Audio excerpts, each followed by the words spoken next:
Tubatsirwa baby. Saka iwe pana wakwazira sei? Inzwa baby. Panapa ndo God given.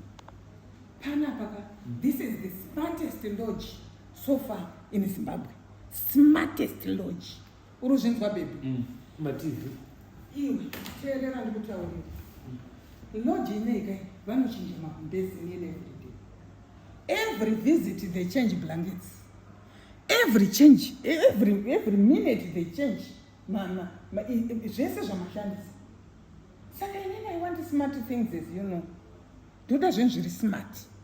Panapa ndo pamuzinda pesmartness. Pam.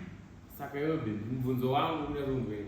Wakaziva sei kuti pana God given pano iwe mbiri nenda munhu ukaita chinhu chakanaka mbiri inotekeshera.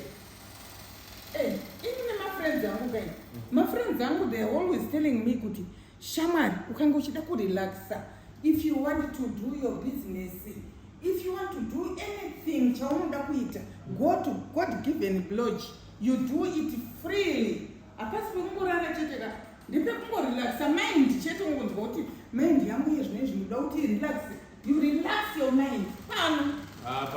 Pakanaka ndozvo pakanaka aikazvo ndinokutaurira tarisa uone smart yacho. Tarisa uone chete smart yacho.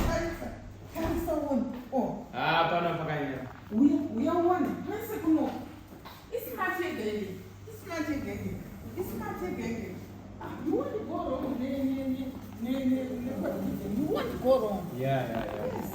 Even my